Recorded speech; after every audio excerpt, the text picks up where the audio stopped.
Hello, good morning. Good morning sir. Good morning. कैसे हो तुम लोग? अच्छे है सर। क्या आप ऑफलाइन क्लास करने में दिक्कत है? कॉलेज में आने में डेली बस सर वगैरह मिल बस वगैरह मिल रही? बहुत दूर रहते थे सर मैं। हाँ, पता है मेरे को। इसलिए मैंने सोचा कि क्यों ना जो अपना ऑनलाइन क्लास था वो थोड़े दिन शुरू रखे, कम से कम कुछ आइडिया आएगा तुम लोग को। नहीं तो हाँ सर। ऐसे अगर क्लास नहीं हुई जैसे तो कुछ पता ही नहीं चलेगा ना, क्या क्या सिलेबस है और कैसे पढ़ना हाँ है, सब कुछ पता नहीं, आइडिया नहीं आएगी तुम लोग को। हाँ सर। ठीक है ना? तो आज मुझे लगा कि ऑनलाइन क्लास का लिंक भेजना चाहिए। तो अभी अभी तक तो स्टूडेंट्स ज्वाइन नहीं हुए। अब देखते हैं, थोड़ा वेट करते हैं। हाँ सर। और वेट करके अब ये नहीं देखेंगे कि कितने लोग ज्वाइन हो रहे हैं। जो भी ज्वाइन होगा मैं डेली थोड़ा बहुत बताते रहूंगा। ठीक है सर। है ना? क्योंकि दूसरे लोग के लिए हाँ वेट करेंगे तो ऑफलाइन क्लासेस अभी तक देखो, मैंने सुना था कि बाद में स्टूडेंट्स आ रहे हैं, मगर अपना जो इंग्लिश का क्लास रहता है वो सवेरे के समय रहता है। हाँ बहुत सवेरे तो, रहते। तो दो चार स्टूडेंट्स बाद में अगर 11-12 बजे आ रहे हैं तो उसका कुछ फायदा नहीं है। हाँ तो जितने लोग जिसमें ज्वाइन होंगे जैसे पहले होते थे उतना ही हम क्लास लेंगे, और जो कॉलेज में आएगा वो साथ में बैठ जाएगा क्लासरूम में मेरे। ठीक ठीक है है? सर। हाँ तो ये जो सिलेबस जो है ना, मैं शेयर कर रहा हूँ स्क्रीन। हाँ सर। मैं गूगल क्लासरूम में भी उसको पोस्ट करूंगा।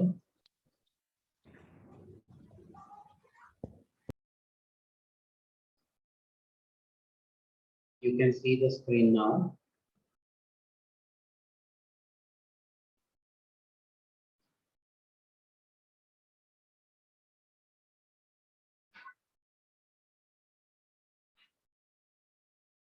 ये देखो सिलेबस है अपना, बुक सेम ही है, we have the same book. और ये जो बुक है मैं म्यूट कर रहा हूँ आपको क्योंकि नीचे उससे डिस्टर्बेंस आता है।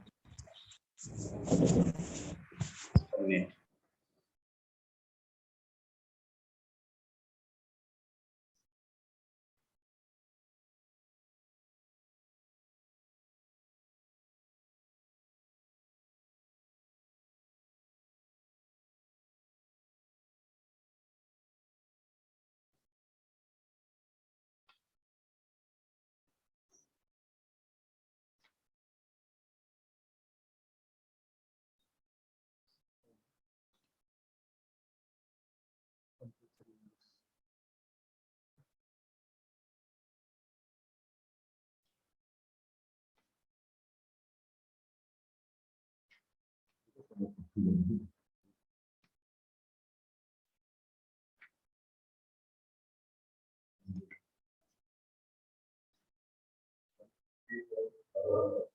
जस्ट अ मिनट, ये सिलेबस देखो स्क्रीन पर आप। हाँ,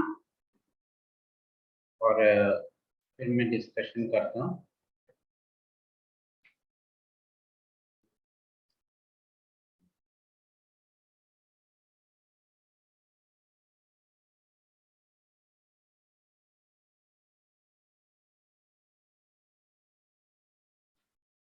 पुराने भी होंगे ना सर उसमें।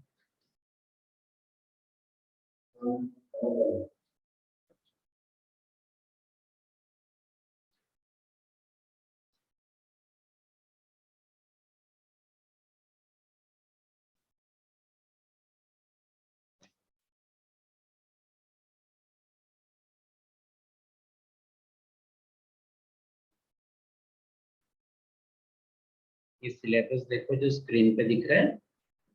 मैं 1 मिनट सिग्नेचर कर रहा हूँ कुछ पेपर्स पर, फिर मैं डिस्कशन करता हूँ सिलेबस। एक मिनट।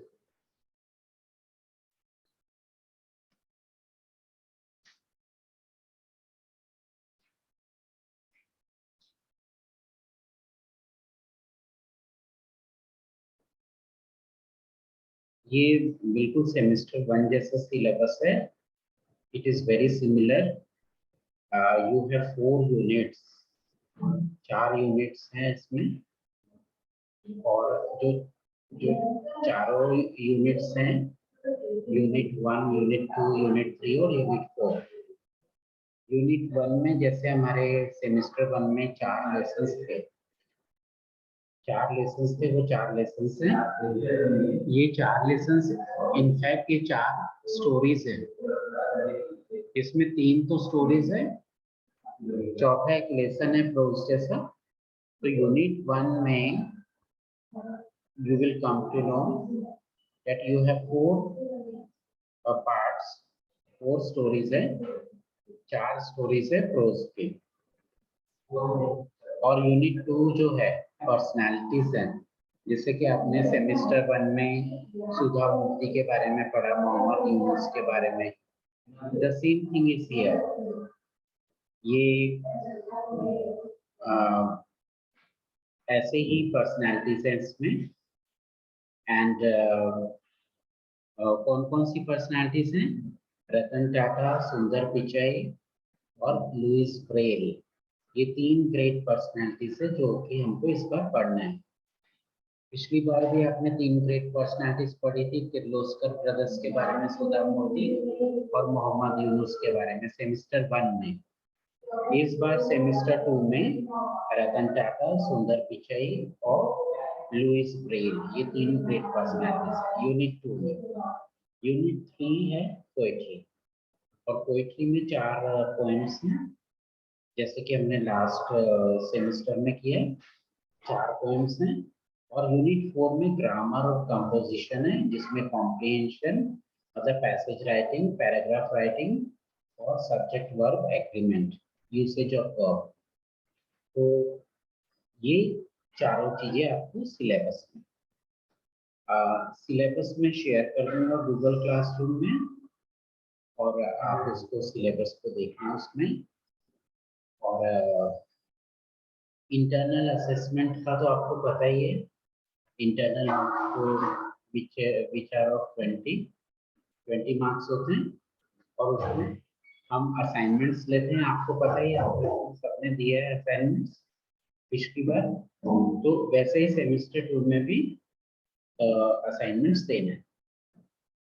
अब द मोस्ट इम्पॉर्टेंट थिंग, जो सबसे इम्पोर्टेंट चीज है, वो है पेपर पैटर्न और एग्जामिनेशन कैसे हो. It will be conducted by the university. University लेगी एग्जाम आपकी सेमेस्टर 2 की. जैसे अभी कॉलेज में हुई थी वैसे नहीं होगी गूगल फॉर्म के थ्रू. बिल्कुल वैसे नहीं होगी. यूनिवर्सिटी एग्जाम लेगी और ऑफलाइन तरीके से लेगी एग्जाम. कॉलेज में आके पेपर देना हो. ऑफलाइन का मतलब होता है कॉलेज में आकर एग्जामिनेशन देना, इसको ऑफलाइन बोलते. और पुराना जो पैटर्न था, ये एमसीक्यूज वाला नहीं. जो पुराना पैटर्न होता था, 3 घंटे का पेपर होता था, 80 मार्क्स का, 3 आवर्स का, वो अब एग्जामिनेशन होगी. If some clarity is there from the university, अगर कोई क्लैरिटी आती है इस पर, कुछ नया नियम आता है तो हम बता देंगे आपको. और अभी तक यही मान के चलना है कि 3 घंटे का पेपर होगा. और 3 घंटे के पेपर में पुराने पेपर पैटर्न जैसे होगा. आपने पुराना पेपर पैटर्न क्या है देखो.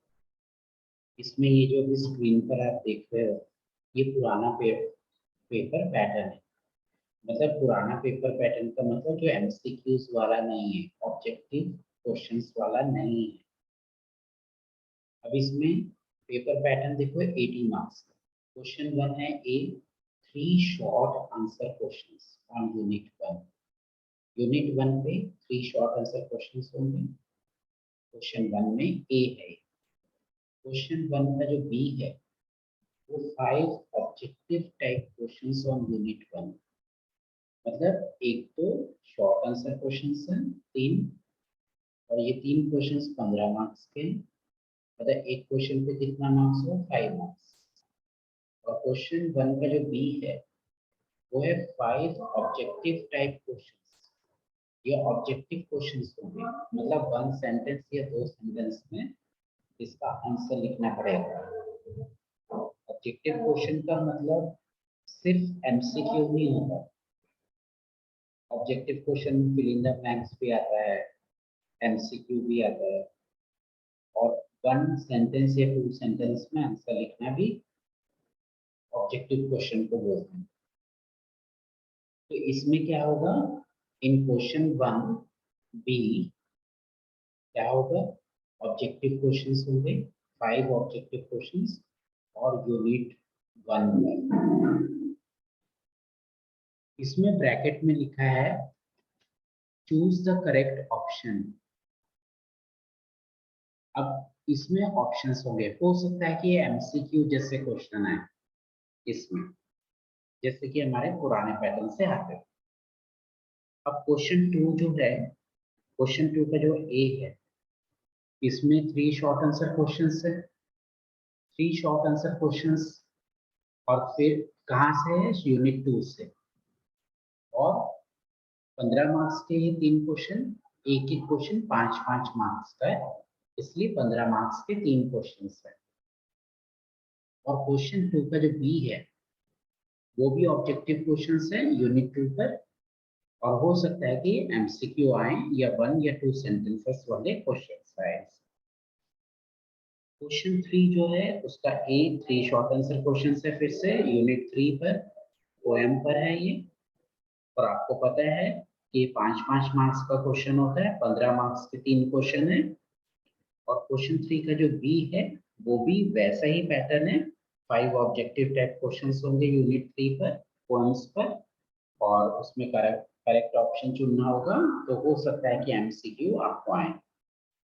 अब क्वेश्चन 4 जो है कॉम्प्रिहेंशन है, उसमें 10 मार्क्स है, पैराग्राफ राइटिंग है 5 मार्क्स है, और सब्जेक्ट वर्ब एग्रीमेंट, इसमें ऑब्जेक्टिव टाइप के क्वेश्चन है 5 मार्क्स के। तो ये पेपर पैटर्न देखो, 3 घंटे का ये रहेगा पेपर, और 3 घंटे के पेपर में ये पुराना पैटर्न जैसा आएगा, और ये पैटर्न जो है क्वेश्चन पैटर्न है, इसको बहुत स्ट्रिक्टली फॉलो करना है, इसको समझना है। अभी सेमेस्टर 1 जैसी एग्जाम नहीं होगी कि आपको गूगल फॉर्म आ गया, कॉलेज से लिंक आया, आपने फटाफट उसके आंसर्स क्लिक किए और सबमिट कर दिए। अब ऐसी एग्जाम नहीं होगी, ये ध्यान में रखना जरूरी है, और अपनी सहेलियों को भी बताओ,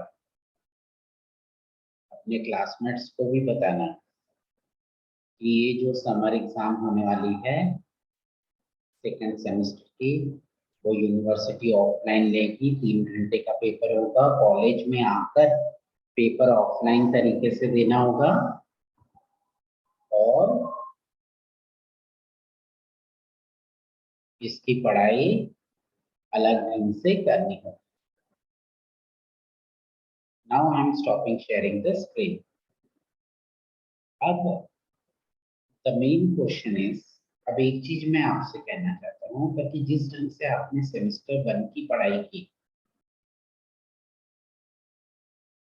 ज्यादातर लोगों ने वैसे टाइप की पढ़ाई अब काम आने वाली नहीं है। Why? Because the paper pattern will be very different. क्योंकि पेपर पैटर्न एकदम डिफरेंट रहेगा। क्यों डिफरेंट रहेगा? क्योंकि पिछली बार जो आपने एग्जाम दी थी वो एमसीक्यू थे, 40 एमसीक्यूज थे, 1 घंटे का पेपर था, गूगल फॉर्म था, आप घर में बैठ के वो पेपर दे रहे थे, और घर में बैठ के पेपर देते समय आपने क्या क्या किया है वो आपको भी पता है और पूरी दुनिया को पता है। समझ में आया मैं क्या कहना चाह रहा हूँ? उस ढंग की पढ़ाई you can never do this time. इस ढंग की पढ़ाई अब नहीं चलेगी। अब क्या चलेगा? सही तरीके से सिस्टमैटिक वे में चीजों को पढ़ना। नाउ आज इंट्रोडक्टरी क्लास है, आज पहला क्लास है, so I am saying that how to prepare for a lesson. अगर एग्जामिनेशन के लिए अगर हमें लेसन प्रिपेयर करना है, if you want to prepare a lesson और अ पोएम और अ पर्सनालिटी, अगर हमें प्रिपेयर करना है तो कैसे प्रिपेयर करना चाहिए? तो कैसे प्रिपेयर करना चाहिए? सबसे पहले फॉर एग्जाम्पल अगर हम एक स्टोरी निकालें, मैं शेयर करता हूँ स्क्रीन। एक स्टोरी है हमारे सिलेबस में, यूनिट 1 में है, तीसरे नंबर की स्टोरी है the homecoming by Rabindranath Tagore. ये स्टोरी है स्क्रीन पे जो आपको दिख रही है, ये स्टोरी है, स्टोरी नंबर 3 है the homecoming by Rabindranath Tagore. सबसे पहले क्या करना है, अगर आपके पास बुक है, ये तो मैंने ऑनलाइन पीडीएफ फाइल जो अवेलेबल थी गूगल में, वो I have shared in the Google classroom. और जो आपके पास बुक है, अगर बुक ली है आपने, तो उसमें देखेंगे आप कि पेज ऑन 106 पर, 106 पेज पर there is an introduction about the writer, जो कि राइटर हैं रविन्द्रनाथ टैगोर। और बुक में इसका इंट्रोडक्शन दिया हुआ है राइटर का, राइटर के बारे में लिखा हुआ है। And what is this story about, मतलब राइटर के बारे में तो लिखा ही है, मगर उस 2 पैराग्राफ में, in the first paragraph, the first paragraph is about the writer, और दूसरा जो पैराग्राफ है इंट्रोडक्शन का, उसमें ये स्टोरी के बारे में लिखा है कि ये स्टोरी किसके बारे में है, किस व्यक्ति के बारे में। तो एग्जामिनेशन के लिए अब जो एग्जामिनेशन होने वाली है सेमेस्टर 2 की, वो डिटेल वे में होगी। अब तो टिक मार्क का जमाना गया कि टिक मार्क किया और आंसर कंप्लीट हो गया। अब शॉर्ट क्वेश्चंस के आंसर्स लिखने पड़ेंगे।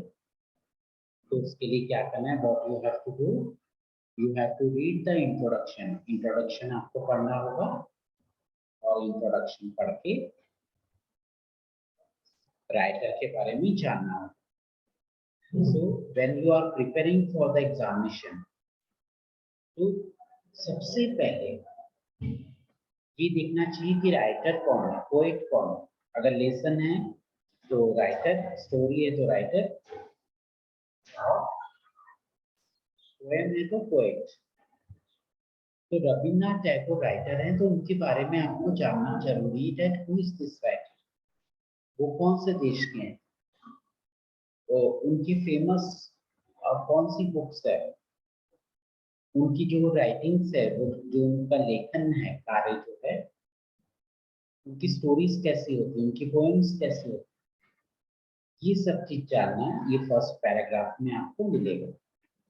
You should know about the writer. जब भी हम कोई भी चीज पढ़ते हैं, whether we are studying in any language, तो सबसे अच्छा तरीका होता है कि राइटर के बारे में जानना, उसके बारे में पता करना। तो ये इंट्रोडक्शन में आपको राइटर के बारे में जानकारी मिलेगी।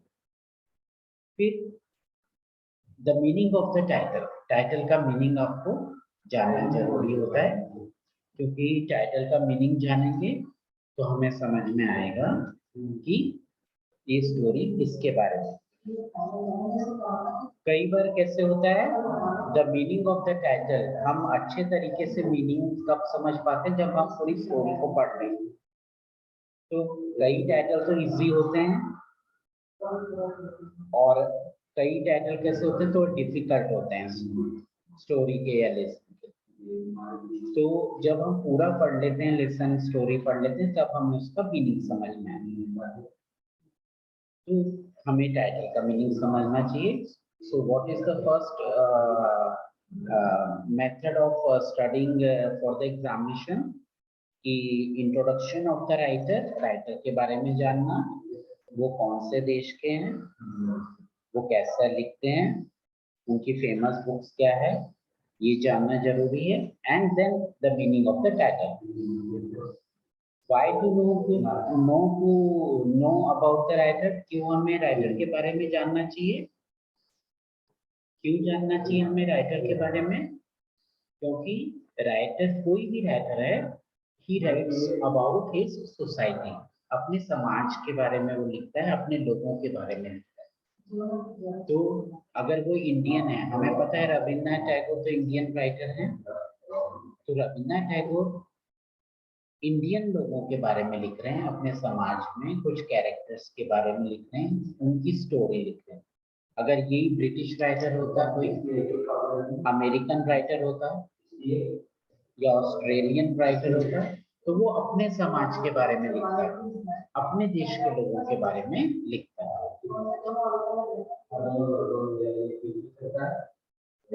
फिर इसके बाद में जो स्टोरी है उसको ध्यान से पढ़ने का है, पूरी स्टोरी को समझना है। हम कोशिश करेंगे कि पूरे क्लास में मैं उस पर एक्सप्लेन करूंगा, स्टोरी को समझेंगे। अगर इस पे वीडियो अवेलेबल होगा कोई स्टोरी पे, जैसे द थीफ पे अवेलेबल था वीडियो, रस्किन बॉन्ड के थीफ पर अवेलेबल था जो वीडियो देखा था आपने, अगर इस पर भी होगा तो हम करेंगे, मैं भेजूंगा, शेयर करूंगा गूगल क्लासरूम में। फिर उसको पूरा समझना है, पढ़ना है, और पूरी स्टोरी को समझने के बाद में उसके बाद में जो मैंने गूगल क्लासरूम में, अब मैं इसको I am stopping sharing here. अब मैं गूगल क्लासरूम का शेयर करता हूँ कि गूगल क्लासरूम में मैंने कैसे शेयर किया है। Just a minute.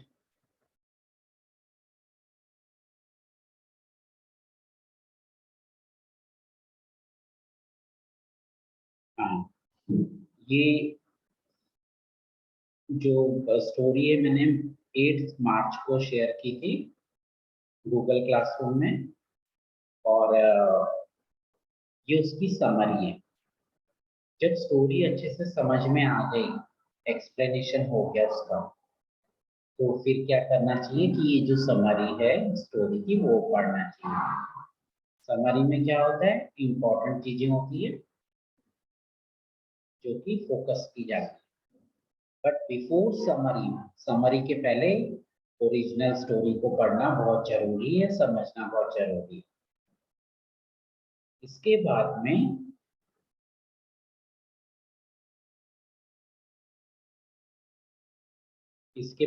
इसमें क्वेश्चन आंसर्स मैंने दिए हुए हैं। 9 मार्च को मैंने इसके क्वेश्चन, शॉर्ट आंसर क्वेश्चंस जो एग्जामिनेशन में आने वाले हैं, ऐसे ही शॉर्ट क्वेश्चन देखो स्क्रीन पे जो दिख रहा है, describe in your own words Pratik's experiences at school in Calcutta, तो ये उसका आंसर है। तो ऐसे ही शॉर्ट क्वेश्चंस 5 मार्क्स के एग्जामिनेशन में आएंगे। आपको पता है यूनिट 1 पर 3 क्वेश्चंस आने वाले हैं, और 3 क्वेश्चन, एक क्वेश्चन कितने मार्क्स का होगा, 5 मार्क्स का, और 5 मार्क्स के 3 क्वेश्चन 15 मार्क्स के होंगे। तो जितने भी ये क्वेश्चंस दिए हैं, 5-6 जो क्वेश्चंस हैं, ये पूरे आपको प्रिपेयर करना है इसके लिए, एग्जामिनेशन के लिए। इसके साथ साथ एमसीक्यू की भी एक लिस्ट है इसी स्टोरी पर, द होम कमिंग पर एमसीक्यूज है, मल्टीपल चॉइस क्वेश्चंस। ये ऑब्जेक्टिव क्वेश्चंस जैसे ही हैं, तो जैसा कि पेपर पैटर्न में लिखा है कि ऑप्शंस दिए रहेंगे, तो हो सकता है कि एमसीक्यू ही पूछे वो लोग, तो ये पूरे एमसीक्यू आपको तैयार करना है जैसे पहले सेमेस्टर 1 में किए थे।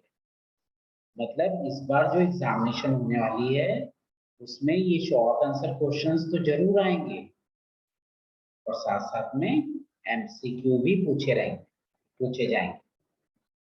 तो एमसीक्यू प्लस शॉर्ट क्वेश्चंस ये आपको तैयार करना है। अब शॉर्ट आंसर क्वेश्चंस तैयार करने का तरीका क्या है कि क्वेश्चन को अच्छे से पढ़ो, क्या पूछा है, उसके आंसर को 3-4 बार पढ़ो, समझो और फिर अपने मन से उसको लिखने की कोशिश करो, याद करने की कोशिश करो आंसर को। और 3-4 बार पढ़ोगे तो याद होना शुरू होगा और फिर राइटिंग प्रैक्टिस करो, क्योंकि ये 2 साल में राइटिंग की प्रैक्टिस आप लोगों को बिल्कुल नहीं है। सिर्फ टिक मार्क किया और आंसर खत्म हो गया था।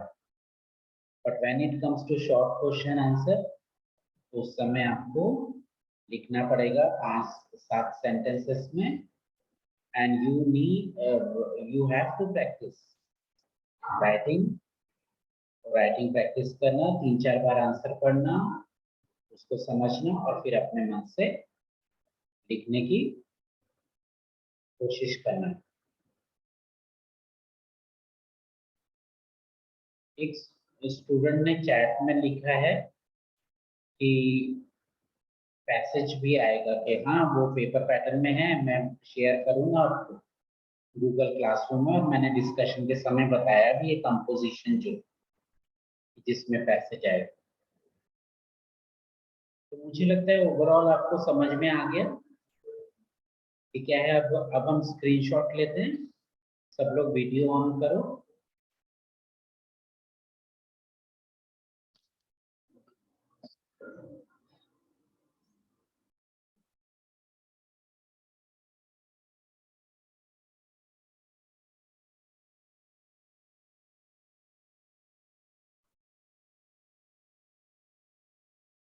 मुझे अच्छा लग रहा है कि आप लोगों ने सभी ने ज्वाइन किया और मैं बहुत दिन इंतजार किया ऑफलाइन क्लास के लिए कि एक दो स्टूडेंट ही आ रहे थे उसमें और सुबह नहीं आ रहे थे, वो लेट आ रहे थे कि बस का प्रॉब्लम है और अलग अलग कारण बता रहे थे जो भी।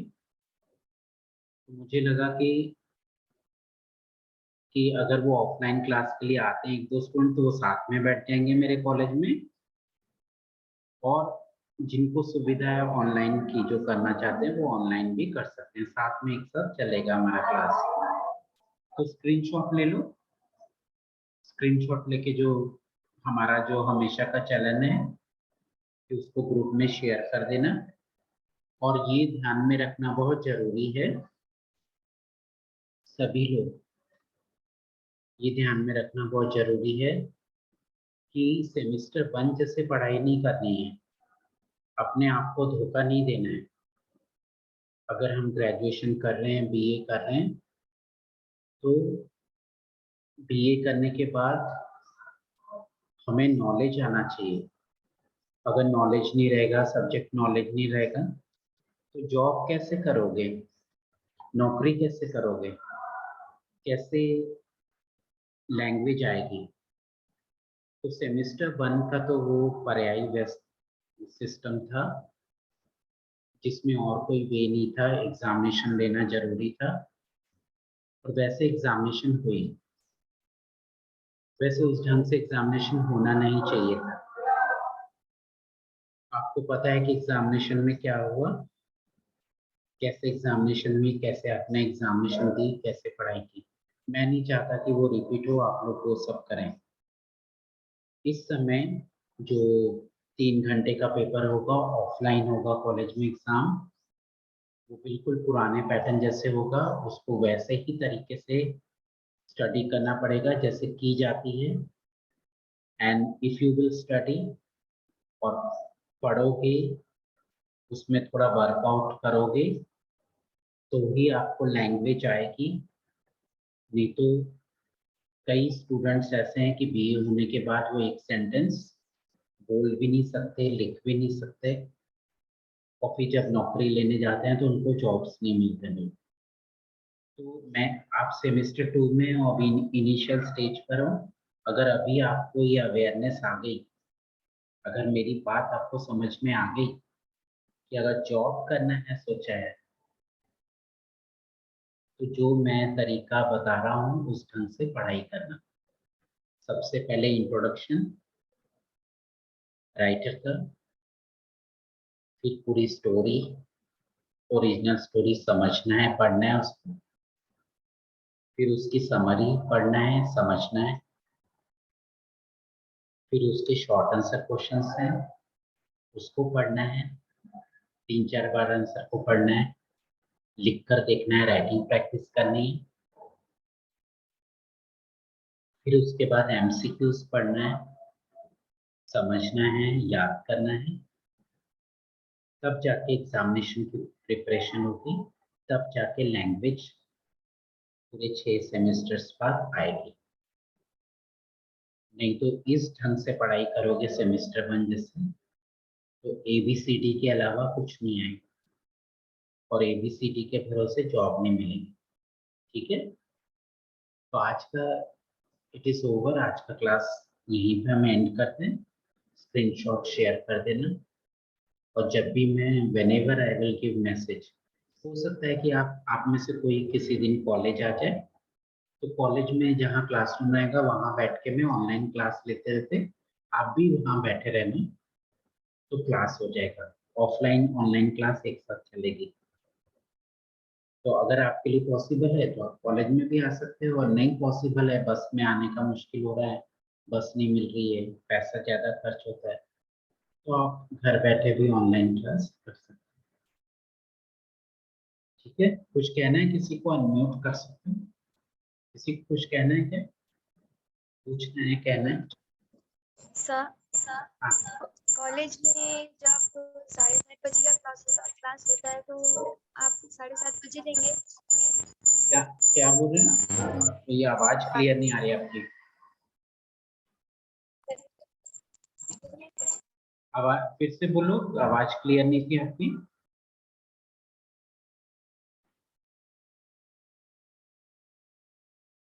हाँ, सेजल फिर से बोलो, मेरे को आवाज नहीं आ रही थी।